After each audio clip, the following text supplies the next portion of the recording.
এই নাড়ুয়াবিলা গ্রামে ধৃত তৃণমূল নেতা মনোব্রত জানার বাড়ি। আর এই নাড়ুয়াবিলা গ্রামে স্থানীয় মানুষজনদের একাংশ, এলাকাবাসীদের একাংশ তারা বাধা দিলেন সংবাদ মাধ্যমের প্রতিনিধিদের, ঢুকতে দিলেন না, হুঁশিয়ারি দিলেন রীতিমতো যে এখানে কিছু হয়নি।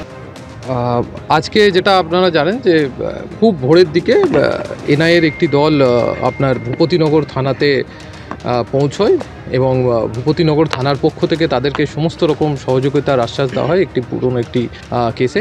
পুলিশের পক্ষ থেকে সমস্ত টিম যখন ভূপতিনগর থানা থেকে বেরোচ্ছে সেই সময় খবর আছে যে এনআইএর যে সমস্ত টিমগুলি আগে থেকে ফিল্ডে পৌঁছে গেছিলো তাদেরই একটি টিম আক্রান্ত হয়েছে। সেখানে পুলিশ পৌঁছবার আগেই তারা সেখান থেকে যাকে ডিটেন করা ছিল একজনকে নিয়ে বেরিয়ে আসতে পারে। এই ঘটনায় একটি গাড়িতে ভাঙচুর হয়েছে এবং একজন মাইনর ইনজুরি হয়েছে যেটা আমাদের কাছে খবর আছে।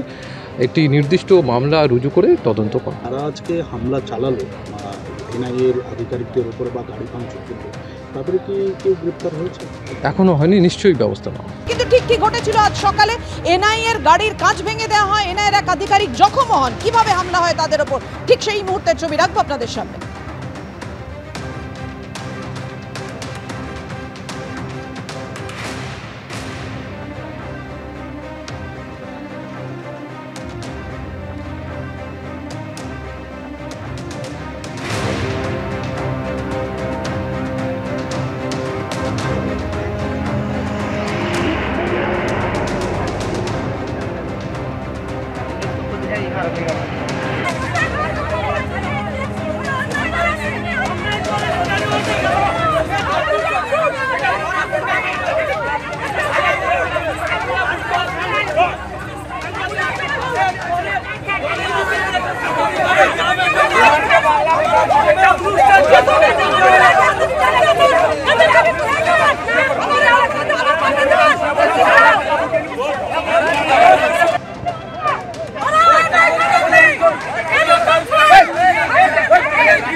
না কি হয়েছে? মানা করছেন? আরে বলো, মানা করছেন কেন? কি ঘটনা ঘটেছে জানতে চাইছি। কি ঘটনা ঘটেছে? কি ঘটনা ঘটেছে জানতে চাইছি। কেউ বলবে না। ঘটনাটা কি ঘটেছে আপনারা তো শুনেছেন প্রথম থেকে। এখানে এনআইএ বলছে তাদের উপর হামলা হয়েছে।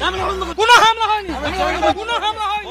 আমরা এলাকা তো আমাদের এখানে যে হয়ে গেছে একটা অভিযোগ এনআইএর অভিযোগ, তারা এসেছিল গ্রামে, এখানে তাদের গাড়িতে হামলা, বিক্ষোভ দেখানো, ভাঙচুর চালানো,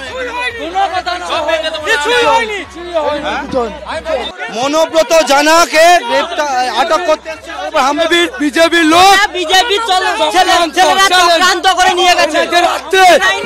মহিলার বিরোধ ছিল সেখানে